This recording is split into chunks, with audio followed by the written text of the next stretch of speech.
انسان انسانوں کے نہ خالق ہیں، نہ رازق ہیں، نہ ہی ان کے نفع نقصان کے مالک ہیں، نہ ہی ہمارا انجام اور ہماری جزا سزا ان کے ہاتھ میں ہے. ہمیں پیدا اللہ نے کیا ہے، ہم لوٹ کر اسی کی طرف جانے والے ہیں، ہمارا حساب کتاب اسی کے پاس ہوگا. لہذا ضرورت اس بات کی ہے کہ ہم اس چیز کی طرف توجہ دیں جو ہمیں اللہ کی نگاہ میں بڑا بنانے والی ہے، جس سے ہماری قدر اور قیمت خالق کائنات کی نگاہ میں زیادہ ہو جائے. اور اس کے لیے ہمیں یقینی طور پر سب سے پہلے اپنے دلوں کا جائزہ لینا ہوگا. دل کے معاملے میں عموماً ہم بہت غفلت کا شکار ہوتے ہیں، اور اگر کوئی دل کی بات کرے بھی یا ہمارے عمل میں کوئی خرابی ہو بھی تو عموماً ہم یہ کہہ کے اس کو چھپا دیتے ہیں کہ ہمارا دل تو اچھا ہے، ہماری نیت بہت اچھی. تو عموماً اپنی بدعمالیوں پر بھی پردہ ڈال دیتے ہیں دل کا سہارا لے کر. یقیناً انسانوں سے ہمارے دل چھپے ہوئے ہیں، انسان ہمارے دلوں کے اندر جھانک کے نہیں دیکھ سکتے، لیکن وہ دیکھتا ہے جو اصل جزا و سزا کا مالک، جو مالک یوم الدین ہے. لہذا ہم سب کو دل کی اصلاح کی طرف توجہ دینے کی ضرورت ہے.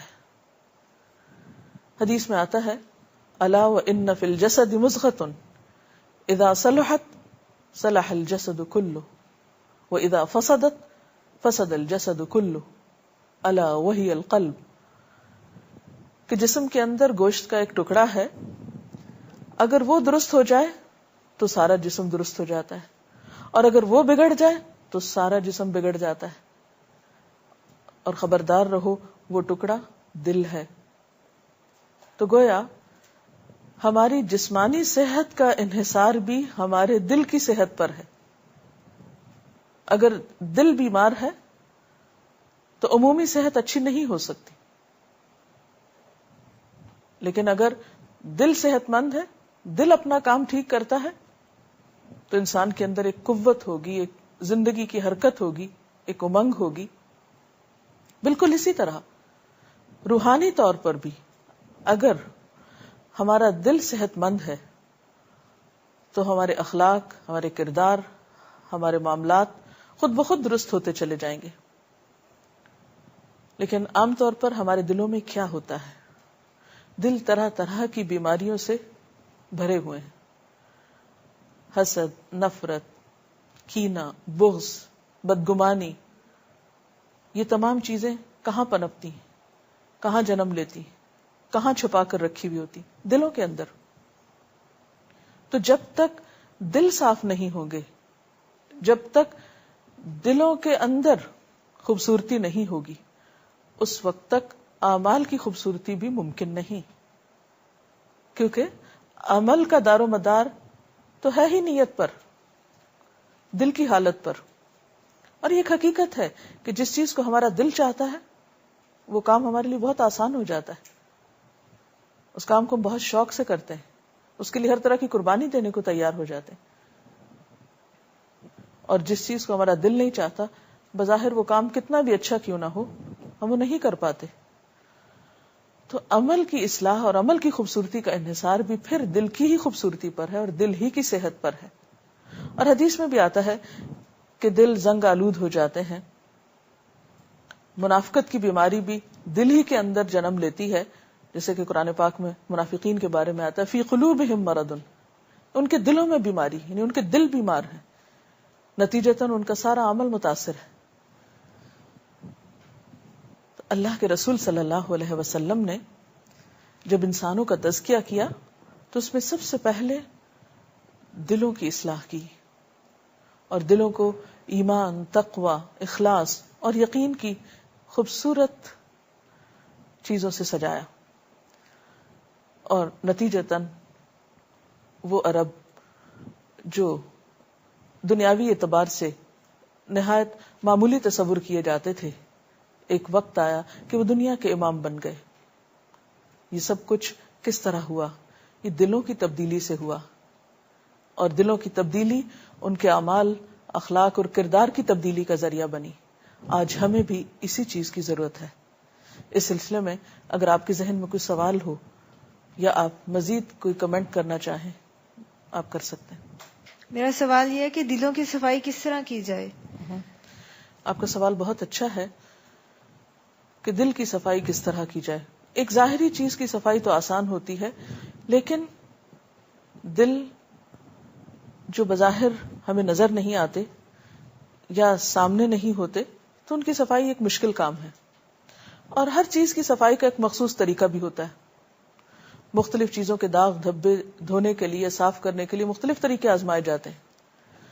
تو اسی طرح دل کی صفائی کے لیے پھر ہم دیکھیں گے کہ اللہ کے رسول صلی اللہ علیہ وسلم نے کیا کیا.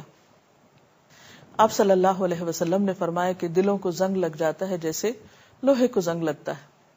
تو آپ سے پوچھا گیا کہ دلوں کا زنگ کیسے دور کیا جائے یا دل کس طرح چمکائے جائیں، دل کیسے صاف ہوں. تو آپ نے فرمایا کثرت سے قرآن کی تلاوت اور موت کی یاد، یہ دو چیزیں دل کی صفائی کا ذریعہ بنتی. دوسرے لفظوں میں نمبر 1 قرآن پاک سے گہرا تعلق، وہ محض تلاوت کی حد کا نہ ہو بلکہ اس کے علاوہ اس میں غور و فکر اور اس کے ساتھ وقت گزارنا، اور دوسری طرف آخرت کے گھر کو یاد رکھنا. عموماً دنیا کی محبت بہت سی خرابیوں کا سبب بنتی ہے، جیسے ایک حدیث میں آتا ہے حب الدنیا رأس کل خطیئۃ، دنیا کی محبت ہر خطا کی جڑ ہے، ہر گناہ کا ذریعہ ہے. تو جب انسان آخرت کو یاد رکھتا ہے، اپنے انجام کو سامنے رکھتا ہے، سزا اور جزا کے بارے میں اس کے تصور واضح ہوتے ہیں، تو بہت ساری چیزیں خود بخود درست ہونے لگتی. اسی طرح قرآن پاک میں آتا ہے الا بذکر اللہ تطمئن القلوب، سنو اللہ کے ذکر سے دلوں کو اطمینان نصیب ہوتا ہے. پھر اسی طرح اچھا ماحول، جیسے آپ دیکھیے کہ ہمارا دل کیا کرتا ہے، سارے جسم کو خون سپلائی کرتا ہے، خون پمپ کرتا ہے. ہمارے جسم کا میلا خون ہمارے دل میں یعنی دائیں طرف سے داخل ہوتا ہے اور پھر گزر کر پھیپھڑوں میں پہنچتا ہے اور وہاں آکسیجن پہنچتی ہے اور وہاں سے پھر خون صاف ہوتا ہے اور دوبارہ دل میں آ کر پورے جسم تک جاتا ہے. تو اسی طرح ہمارے دلوں کے اندر جو خیالات آتے ہیں یا جو ہمارے جذبات ہوتے ہیں ان کی مسلسل صفائی کی ضرورت ہوتی ہے، کیونکہ ہمارے خیالات ہی ہمارے اعمال کا ذریعہ بنتے ہیں. وہ خیالات پورے جسم میں ایک طرح سے دوڑ جاتے ہیں یا ان کا اثر ہوتا ہے، اور پھر اس سے جو ہم گفتگو کرتے ہیں ان خیالات کے تحت یا ان سوچوں کے تحت یا پھر ہمارے ایکشنز اس کے ماتحت ہوتے ہیں، تو وہ ویسے ہی ہوتے ہیں جو کچھ ہمارے دل کے اندر ہوتا ہے. تو جیسے خون کو صاف کرنے کے لیے آکسیجن کی ضرورت ہوتی ہے، صاف ماحول کی ضرورت ہوتی ہے، اسی طرح انسان کے دل کی صفائی کے لیے بھی اچھے مطالعے، اچھے ماحول، اچھے دوستوں، اچھی کمپنی کی ضرورت ہوتی ہے. آپ جن لوگوں میں بیٹھتے ہیں، جس طرح کی باتیں سنتے ہیں، جو کچھ آپ پڑھتے ہیں، وہی چیزیں آپ کے دل پر حاوی ہوتی ہیں. آپ کی سوچوں اور آپ کے خیالات اور جذبات کا حصہ وہی چیزیں بنتی اور وہی پھر آپ کے عمل میں جھلکتی. کوئی اور چیز؟